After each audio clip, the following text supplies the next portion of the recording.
अरे भाई साहब। ओके। सो यहाँ तक सब लोगों को क्लियर है कि what is mononucleotide, what is dinucleotide, what is ट्राइन्यूक्लियोटाइड।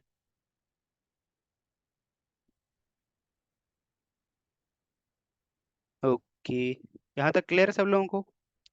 Mono di और ट्राई न्यूक्लियोटाइड के बारे में क्लियर है। नहीं तो मोनो डाई और ट्राई की यहाँ कोई पिक्चर होगी शायद। यस, यहाँ पे देखें। यहाँ पे देखिए, दिस इज मोनोन्यूक्लियोटाइड, ये देखिए। ये है मोनोन्यूक्लियोटाइड।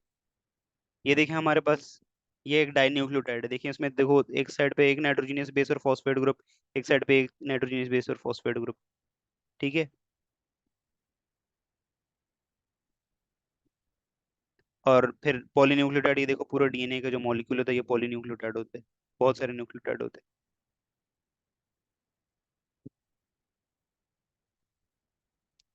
ओके। नाउ अब हम डिस्कस, यहाँ तक सब लोगों को क्लियर हो गया ना कि हमारे पास डीएनए क्या है, किन किन कंपोनेंट से मिलके बनता है और क्या क्या चीजें हैं इसके अंदर। अब अल्टीमेटली जो डीएनए का स्ट्रक्चर होता है ना, और इसके अलावा, यस, डिटेल में हम ये चीजें बाद में कवर करेंगे कल की क्लास में इंशाल्लाह, और डिटेल में इनके बारे में थोड़ी सी बता दूंगा। कल की क्लास में हम लिपिड कर जे न्यूक्लिक एसिड की जो रिमेनिंग चीजें होगी वो बात करेंगे, और फिर लिपिड्स की बात करेंगे। एक चीज है, Watson and Crick model of DNA, one of the most famous. लेकिन इससे पहले हमारे पास डीएनए की डिस्कवरी हुई, मतलब न्यूक्लिक एसिड की डिस्कवरी हुई 1869 के अंदर। फिर मैंने बात की कि 1920 के अंदर इसका नाम पड़ गया न्यूक्लिक एसिड, क्यों पड़ा, आप लोगों को बता दिया था पहले मैंने। ठीक है। और फिर 1928 से लेके 1928 में हुआ एक एक्सपेरिमेंट, 1944 में एक एक्सपेरिमेंट हुआ, ठीक है, 1952 में एक एक्सपेरिमेंट हुआ। ये तीन एक्सपेरिमेंट हुए, ठीक है। ये तीन एक्सपेरिमेंट हुए। और पहले ना, यहाँ तक 52 तक या 48 तक, 44 तक किसी को नहीं पता होता था कि हमारा जो हेरिडिटी मटेरियल है, मतलब जो पेरेंट्स से जो ऑफ स्प्रिंग में ये जो चीजें ट्रांसफर होती हैं, कैरेक्टर्स ट्रांसफर होते हैं, ट्रेड्स ट्रांसफर होती हैं, ये कौन करते हैं। पहले किसी को ये नहीं पता था। तो ये तीन एक्सपेरिमेंट हुए। 1928 में फेडरिक ग्रिफ्थ साहब ने एक्सपेरिमेंट किए।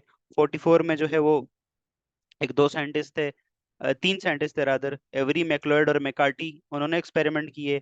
ठीक है। और फिर 52 में दो साइंटिस्ट और आए, हर्शी और चेज एक्सपेरिमेंट।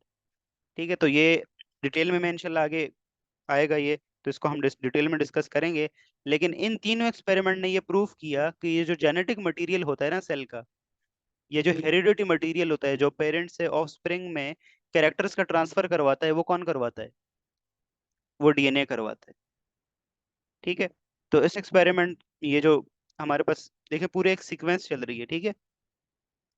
सीक्वेंस से चीजें हो रही हैं।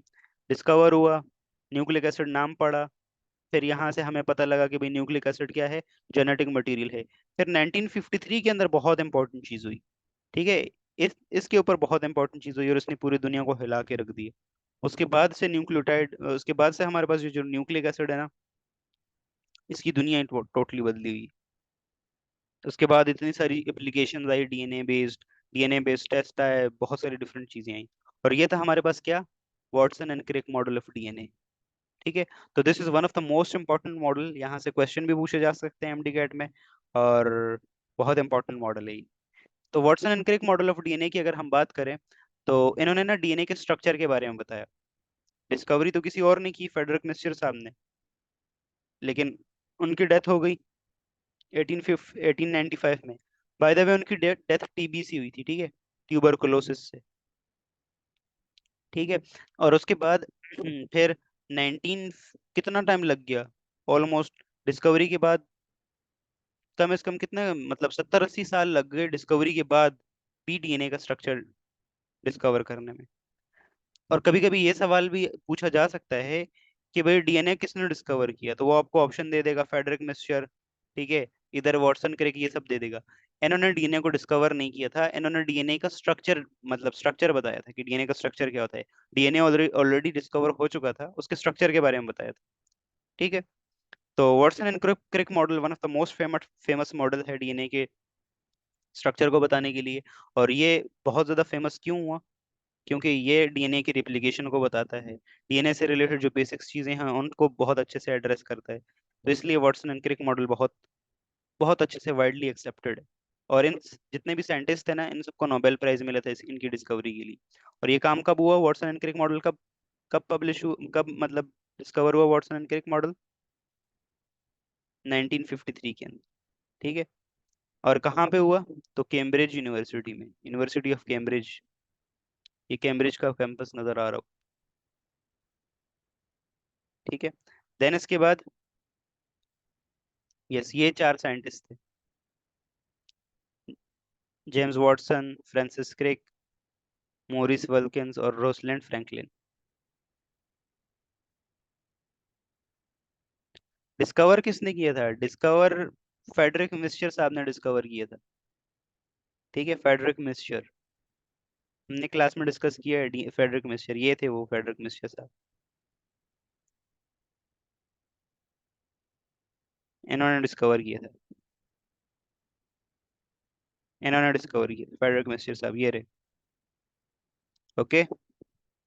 ओके, सो नाउ अब वाटसन एंड क्रिक मॉडल को जरा देखें तो क्या है। अच्छा, ये उनका ओरिजिनल वो पेपर है जो कि,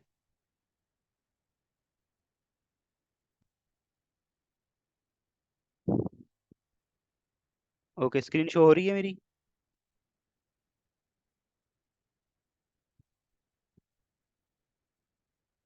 ओके, ये इनका वो ओरिजिनल पेपर है जो इन्होंने पब्लिश किया था, ये देखें। ठीक है। Genetical implication of the structure of D ribonucleic acid. Genetical implications. ठीक है। J Watson and Francis Crick, Cambridge University, Cavendish labs. ठीक है, ये इनका एब्स्ट्रैक्ट है। और ये देखें, डीएनए ऐसा ऐसे इन्होंने देखा था। ठीक है, इस तरह से डीएनए। और जिस टेक्निक का यूज किया था, it is called X ray diffraction technique. अब देखते हैं कि ये डीएनए, इनके अकॉर्डिंग डीएनए कैसा होता है। बस छुट्टी अब हो जाएगी, छुट्टी 5-10 मिनट में हो जाएगी। पहले पढ़ पढ़ तो ले। ओके। तो इनके अब अकॉर्डिंग टू दिस मॉडल, इसके अकॉर्डिंग क्या है कि डीएनए हमारे पास क्या है भाई? Yes, Watson and Crick model के अकॉर्डिंग डीएनए हमारे पास क्या है? एक पॉलीन्यूक्लियोटाइड है, और इसके अंदर कितने स्ट्रैंड होते हैं? 2 स्ट्रैंड होते हैं। देख सकते हैं यहाँ पे एक ये ब्लू वाला स्ट्रैंड और एक ग्रीन वाला स्ट्रैंड। ठीक है। अब ये दोनों स्ट्रैंड क्या होते हैं? एक दूसरे के लिए कॉम्प्लीमेंट्री होते हैं। मतलब कॉम्प्लीमेंट्री कैसे? जैसे आप लोगों को कोई कॉम्प्लीमेंट दे देता है तो कितना खुश हो जाते हैं।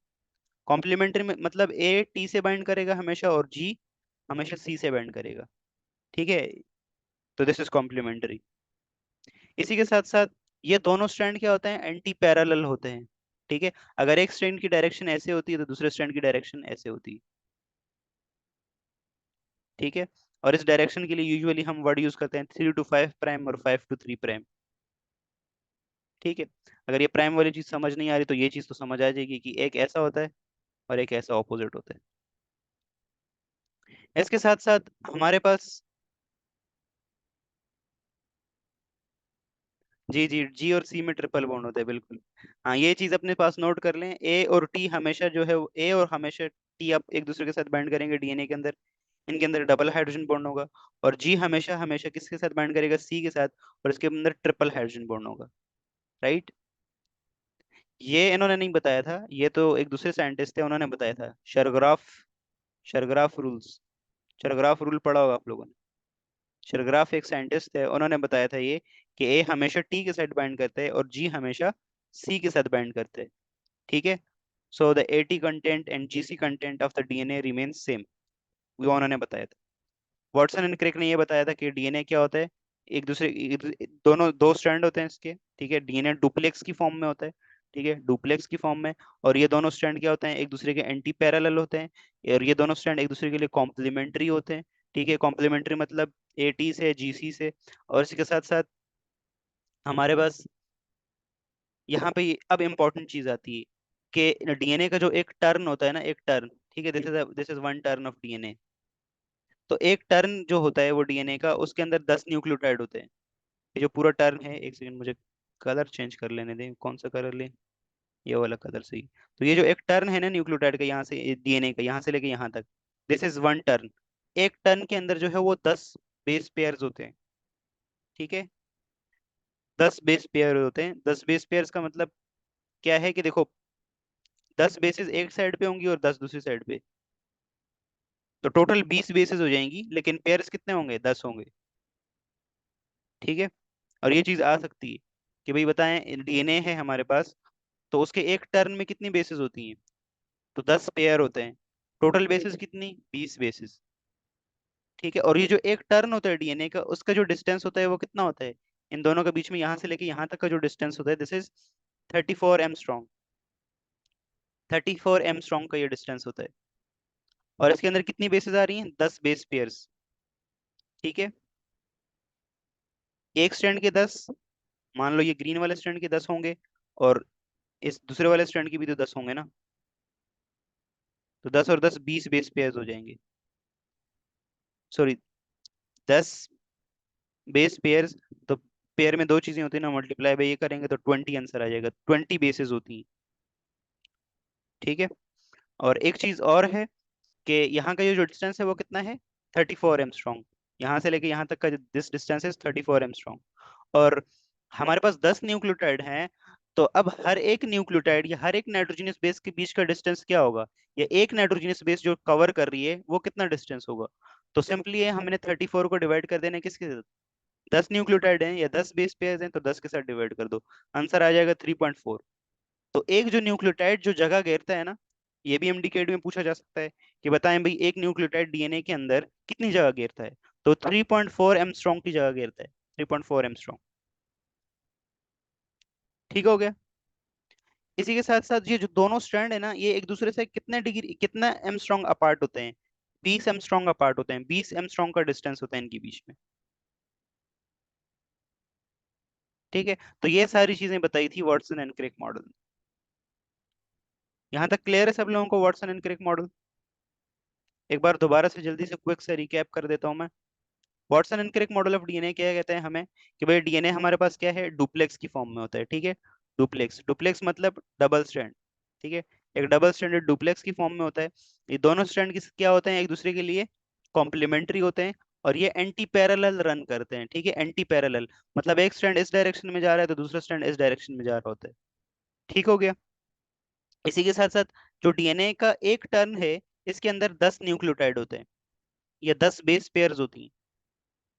ठीक है। और ये जो डिस्टेंस कवर करता है, इसकी जो डिस्टेंस कवर करता है वो लगभग में 34 एमस्ट्रॉन्ग का होता है। डीएनए का जो एक टर्न होता है उसका डिस्टेंस कितना होता है, 34 एमस्ट्रॉन्ग। ठीक है। 10 बेस पेयर्स हैं, तो अगर हमें एक का निकालना हो तो 34 को डिवाइड कर दूंगा मैं 10 से। अब 10 जो एमस्ट्रॉन्ग है ना, वो किस चीज का डिस्टेंस है, वो एक नाइट्रोजनस बेस का या एक न्यूक्लियोटाइड का डिस्टेंस है। ठीक हो गया। और डीएनए के जो दोनों स्ट्रैंड हैं वो एक दूसरे से कितने डिग्री कितने एमस्ट्रॉन्ग अपार्ट होते हैं, तो 20 एमस्ट्रॉन्ग एक दूसरे से ये दूर होते हैं। ओके, यहाँ तक क्लियर सब लोगों को? इसी के साथ साथ डीएनए के अंदर दो तरह के ग्रूव्स भी होते हैं। एक देखो, ये जो जो डिप्रेशन है ना, ये जो डिप्रेशन, ये जो बड़े बड़े गड्ढे हैं, इन्हें हम ग्रूव्स कहते हैं। तो एक देखो ये बड़ी डिप्रेशन है, इसे हम मेजर ग्रूव कहते हैं। और एक ये देखो, ये छोटा गड्ढा है, छोटी डिप्रेशन है, इसे हम माइनर ग्रूव कहते हैं। तो ये मेजर ग्रूव और माइनर ग्रूव भी इंपॉर्टेंट रोल प्ले करते हैं डीएनए के अंदर। ठीक हो गया, यहाँ तक क्लियर है Watson and Crick model of DNA? Clear, crystal clear? कोई क्वेश्चन किसी का यहाँ तक, कोई डाउट?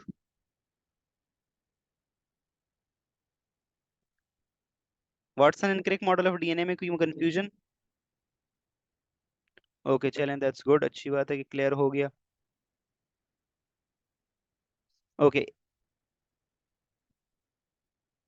3 प्राइम और 5 prime, Fiza it is out of the scope of the topic, तो न छेड़ो हमें, वो वाली बात हो जाएगी।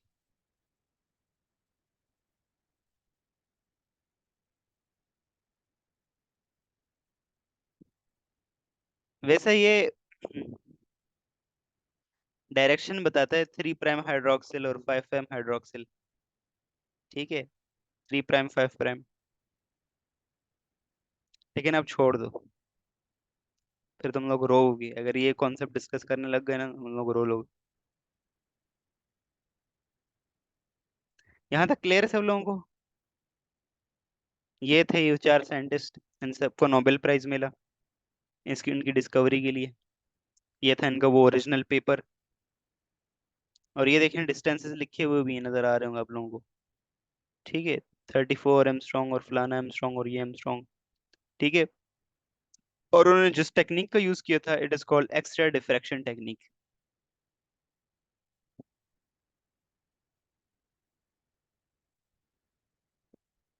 X ray diffraction technique. ठीक हो गया यहाँ तक सबको? क्लियर है? क्रिस्टल क्लियर है यहाँ तक का? या कोनो कॉन्सेप्ट अगर भी नहीं पता? Major groove minor groove.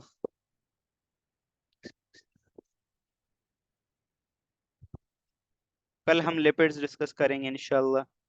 और एक और चीज, यस ये चीज देख ले। एक बार डीएनए का स्ट्रक्चर टोटल देख लेते हैं। अब डीएनए हमने देख लिया कि भाई हमने वाटसन क्रिक साहब ने भी बता दिया डीएनए का स्ट्रक्चर ऐसा होता है। अब देखें एंटी पैरेलल कैसे। तो ये देखा, ये वाला स्ट्रैंड देखो इधर ऊपर की तरफ जा रहा है। और ये वाला स्ट्रैंड देखो, इसमें देखो इधर ये नाइट्रोजनस बेसिस का मुंह नीचे की तरफ है, तो ये देखो नीचे की तरफ आ रहा है। तो एक ऊपर एक नीचे, तो इस तरह से ये एंटी पैरेलल हो गए। ये डीएनए का देखो नजर आ रहा होगा आप लोगों को। ए हमेशा टी के साथ बाइंड होता है और डबल हाइड्रोजन बॉन्ड होता है। जी हमेशा सी के साथ बाइंड होता है और ट्रिपल हाइड्रोजन बॉन्ड होता है। ठीक है। और डीएनए एक्चुअली में ऐसा हीलेक्स की फॉर्म में होता है, ठीक है, ऐसा ऐसा होता है। ऐसा खुला खुला नहीं होता। और ये देखो ये डीएनए का लैडर बना दिए इसने। ठीक है, लैडर मतलब सीढ़ी की तरह। यहाँ पे देखें हमारे पास ये किस से बना है, न्यूक्लियोटाइड से बना है। तो यहाँ पे देखो एक नाइट्रोजनस बेस थायामीन है, तो ये एक नाइट्रोजनस बेस आ गई। ठीक है, ये आ गया इसके पास क्या, पेंटोस शुगर, और ये आ गया फॉस्फेट ग्रुप। तो ये देखें ये इसका एक शुगर, ये एक रिपीटिंग यूनिट है। यहाँ पे भी सेम देखो वही है, नाइट्रोजनस बेस चेंज हो गई, बाकी चीज सेम है। तो ये देखो एक दूसरे के साथ ऐसे जुड़ते हैं और हमारे पास एक पूरा पॉलीन्यूक्लियोटाइड बन जाता है डीएनए का या आरएनए का। ठीक हो गया। ये बॉन्डिंग हमेशा याद रखेंगे, ए टी के बीच में डबल, जी सी के बीच में ट्रिपल। ठीक है। और ये हाइड्रोजन बॉन्डिंग होती है। And these strands are antiparallel to each other. एक अगर इस डायरेक्शन में रन कर रहा है तो दूसरा इस डायरेक्शन में रन करेगा। ठीक है। और अगर आप लोगों को वो 3 प्राइम और 5 प्राइम वाली कहानी सुननी है ना, तो देखो यहाँ पे ना नंबरिंग होती है। तो इसको नंबर 1 मिलता है, इसको नंबर 2 मिलता है और इसको नंबर 3 मिलता है। ये जो ये हमारे पास ये है ना, ये दिस इज डीऑक्सीराइबोस शुगर ना। तो इसके ये पांच, this is 1, this is 2, this is 3। यहाँ पे होता है 4। और इधर करके एक कार्बन और होता है 5। ठीक है। तो इधर देखो इसका कौन सा कार्बन फ्री है, 3 वाला कार्बन फ्री है ना। तो इधर इसको हम 3 प्राइम लिख देंगे। ठीक है, अगर ये चीज अगर आप लोगों को अभी समझ आ जाए। सिमिलरली ऊपर वाली साइड पे क्या होगा, ये फॉस्फेट ग्रुप कौन से वाले कार्बन पे लगा हुआ होता है, कार्बन नंबर 5। तो कार्बन नंबर 5 फ्री होता है। तो इसलिए देखो इसकी डायरेक्शन क्या हो जाएगी, 3 प्राइम टू 5 प्राइम। इधर ऑपोजिट डायरेक्शन में आओ। अब carbon number 1, carbon number 2, carbon number 3, carbon number 4 और इधर कहीं कार्बन नंबर 5 होगा। अब देखो ऊपर कौन सा फ्री है, कार्बन नंबर 3। और नीचे वाली साइड पे कौन सा फ्री होगा, कार्बन नंबर 5। तो ये 3 ऐसे इस तरह से, ये वाला 3 to 5 प्राइम और ये वाला इधर से 3 to 5 प्राइम। फिजा क्लियर है प्राइम वाला कॉन्सेप्ट?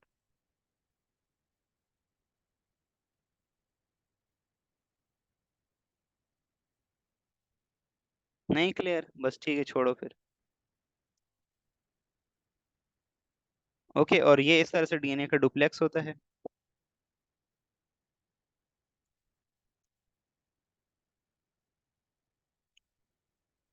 यहाँ तक क्लियर है सब लोगों को? कोई कंफ्यूजन, कोई डाउट? किसी का कोई question? Islam, Baki, Liana, Fiza, any question?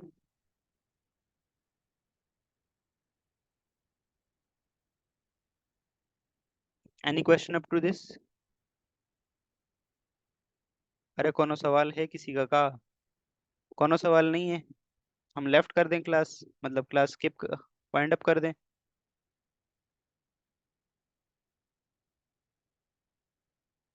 Groove. Okay. Groove groove groove की बात करते हैं। ग्रूव का मतलब होता है ना, एक सेकेंड, यस। ग्रूव का मतलब होता है डिप्रेशन। ठीक है। गड्ढा। जब रोड पे गड्ढा होता है, तो ज्यादा गहरा गड्ढा हो तो क्या होता है? ज्यादा झटका लगता है। कम गहरा गड्ढा हो तो कम झटका लगता है, राइट, गाड़ी में। सिमिलरली डीएनए के अंदर भी ना डिप्रेशन होती है। ये बड़ी डिप्रेशन है। ठीक है, यहाँ देखें, अंदर देखो कितना बड़ा गैप आ रहा है। तो बड़ी डिप्रेशन को मेजर ग्रूव बोलते हैं। और ये देखो, ये छोटा छोटा गैप है। ठीक है। तो this is minor groove. DNA के अंदर अल्टरनेटिवली ये देखो, ये मेजर ग्रूव, ये माइनर ग्रूव। Major, minor. तो इस तरह से मेजर माइनर, ये अल्टरनेटिवली ना ग्रूव्स गड़े होते हैं छोटे छोटे। एक बार छोटा, एक बार बड़ा, छोटा बड़ा छोटा बड़ा। ठीक है। तो ये ग्रूव्स होते हैं। ग्रूव आ सकता है, बोल सकता है कि बताएं भाई, डीएनए के अंदर जो छोटी वाली डिप्रेशंस होती हैं, the minor depressions in DNA molecule are referred as, so these are minor grooves, and the major depressions in DNA molecule are referred as major grooves. Okay. Okay. ठीक है। This one is major groove.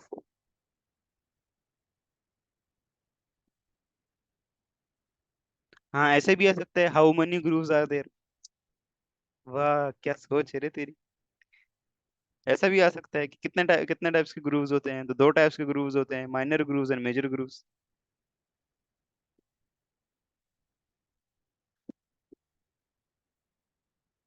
ठीक हो गया। क्या सोच है भाई थी। Work. Okay. Liana, what is the work? This is a pretty important question. तो देखें, ये मेजर ग्रुप और माइनर ग्रुप्स का काम क्या होता है बताए। जब एक डीएनए रेप्लिकेट करे, या जब डीएनए की ट्रांसक्रिप्शन होती है, राइट। ट्रांसक्रिप्शन ट्रांसक्रिप्शन का मतलब होता है डीएनए से क्या बने, आरएनए बने, और आरएनए से फिर क्या बनती है, प्रोटीन बनती है। तो ये मेजर ग्रुप और माइनर ग्रुप्स जो होते हैं ना, वो जीन एक्सप्रेशन में बहुत इंपॉर्टेंट रोल कर, जीन एक्सप्रेशन में। ठीक है। जैसे फॉर एग्जांपल, कई बार एक ये जो मेजर ग्रुप है ना, इसके साथ कुछ एंजाइम आके जुड़ते हैं, तो किसी जीन का क्या होता है, उसका मैसेंजर आरएनए ज्यादा बनता है। तो उस जीन की एक्सप्रेशन क्या हो जाएगी, बढ़ जाएगी। ठीक है। सिमिलरली एक एक एक आप लोगों को एक इंपॉर्टेंट चीज बताओ। एक एंटी कैंसर ड्रग होती है डेक्टिनोमाइसिन ए। डेक्टिनोमाइसिन ए। ठीक है। ये डीएनए के मेजर ग्रुप के साथ जाके चिपक जाती है। ठीक है, मान लो ये डेक्टिनोमाइसिन ए है, और ये डीएनए का मेजर ग्रुप है। यहाँ पे जाके ना ये इधर चिपक जाती है। जब ये चिपक जाती है ना, तो अब क्या होता है, अब डीएनए की रेप्लिकेशन या डीएनए की ट्रांसक्रिप्शन नहीं हो सकती। क्यों नहीं हो सकती? क्योंकि मेजर ग्रूव ही बंद कर दिया इसको। अब मेजर ग्रूव को बंद कर लिया, तो अब क्या होता है बताए। अब जो भी रेप्लिकेशन के लिए एंजाइम आएंगे यहाँ तक आएंगे, आगे ब्लॉकेज है, होगा ही नहीं कुछ। तो जो कैंसरस सेल होता है ना, उनमें क्या होता है, वो बहुत ज्यादा तेजी से ग्रो करते हैं। बहुत तेजी से डीएनए उनका रेप्लिकेट होता है, तेजी से कॉपीज बनती हैं, तेजी से सेल साइकिल चलता है। तो इसके डीएनए को हम इसकी रेप्लिकेशन रोक दें। जब डीएनए की रेप्लिकेशन रोक दी, तो सेल की जो रेप्लिकेशन है, ये सेल का जो डिवीजन है वो रुक जाएगा, और सेल एपोप्टोसिस के अंदर चला जाएगा, मतलब प्रोग्राम सेल डेथ के अंदर चला जाएगा, मर जाएगा। तो इस तरह से कैंसर पेशेंट को ट्रीट करने के लिए ये जो डक्टिनोमाइसिन ए है, ये मेजर और माइनर ग्रुप वाले कॉन्सेप्ट पे ही काम कर रही है। सिमिलरली बहुत सारे उनकी जीन एक्सप्रेशन को कंट्रोल करने के लिए ये मेजर ग्रुप और माइनर ग्रुप रोल प्ले करते हैं। क्लियर है यहाँ तक?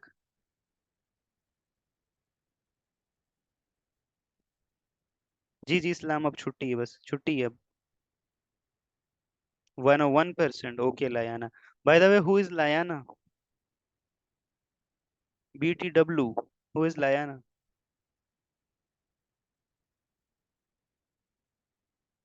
कौन है भाई ये लायाना?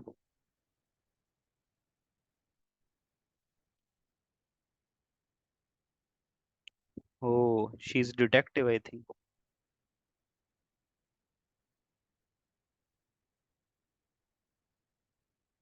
प्रोनाउंस गलत कर रहा हूँ तो कैसे प्रोनाउंस करें भाई? ये LYNA कैसे प्रोनाउंस करें? इट्स शायरा। लीना। हम समझे लेडी डायना है।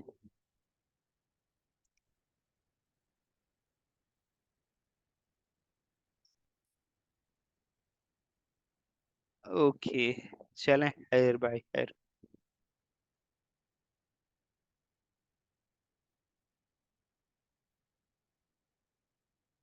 आंटी से? इस्लाम आपको कैसे पता? अच्छा, एक चीज और है। ये बाकी स्टूडेंट्स जितने भी हैं ना ग्रुप में, ऑलमोस्ट मेरे ख्याल से कुछ 35 to 40 स्टूडेंट्स हैं प्रोबेबली। बाकी लोगों को सब जरा पूछ, उन लोगों को क्लास नहीं लेनी।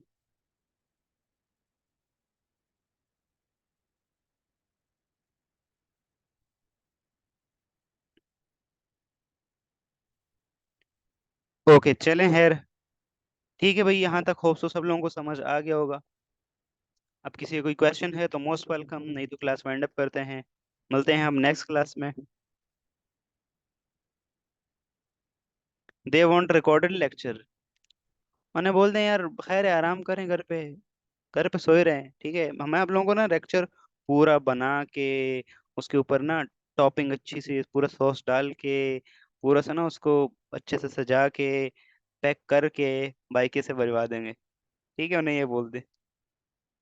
हाँ ये अच्छा है Islam. This is a good idea. हाँ बस ये कर देंगे उनके लिए, ठीक है। हाँ बाकी उनसे पूछ लें, नहीं बोले सर के इनबॉक्स में जाएं। और जिसकी जो जो ख्वाहिश है ना, मतलब जो किसी को मीठे में क्या रखवाना है, किसी को डिफरेंट डिफरेंट, हर किसी की अपनी प्रेफरेंस होती है ना।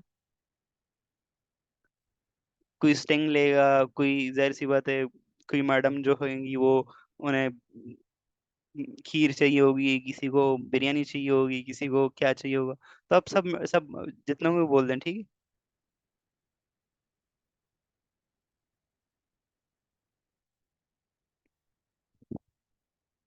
ठीक है इस्लाम, और आप कुछ लेंगी? आपके लिए कुछ इंतजाम अगर बाकी करना हो तो बता दीजिए।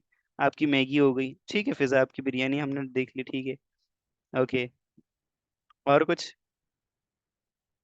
फिजा की बिरयानी हो गई, और लीना आपकी क्या है? ठीक है। ओके, इस्लाम का जो है वो स्टिंग है, और sting plus noodles, sorry Maggi. Okay.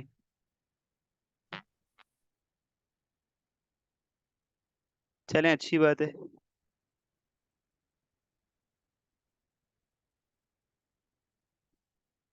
सबक पढ़ा दें, सबक तो पढ़ा ही रहे हैं हम। नहीं नहीं, बोलें बोलें, आप लोग दिल खोल के बोलें। ठीक है, जो भी एक्स्ट्रा चीज चाहिए होगी। Okay done.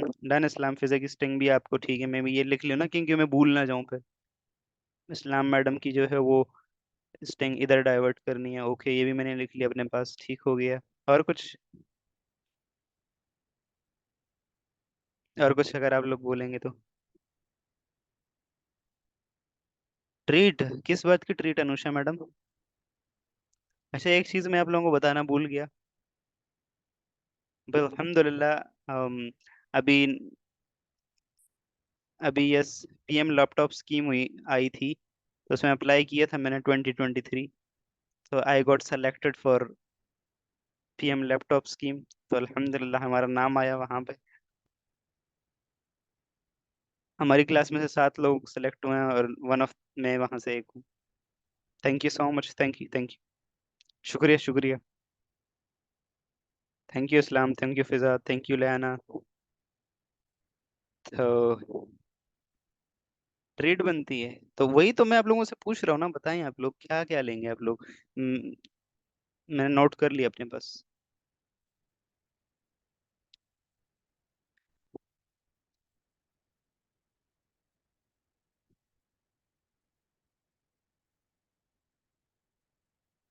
25,000 नहीं मिले बोला था। बेटा पाकिस्तान है। ठीक है अनुषा मैडम, ठीक है, अंडे वाले बर्गर, मुझे अंडे वाले बर्गर मिल जाएगा, अंडे वाला बर्गर।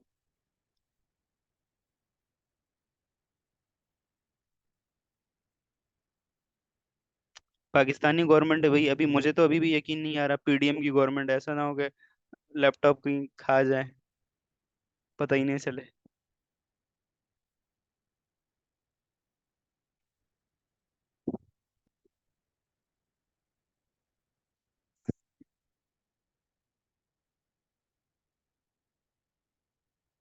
ओ, गला सूख रहा है। इस्लाम, गला दबा तो सही हो जाएगा, सूख जाएगा एक ही बार में, एक ही बार में काम तमाम हो जाएगा गले का।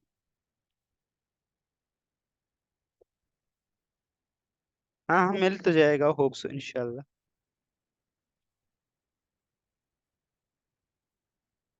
कौन सा ट्रेंड की बात कर रही है इस्लाम आप?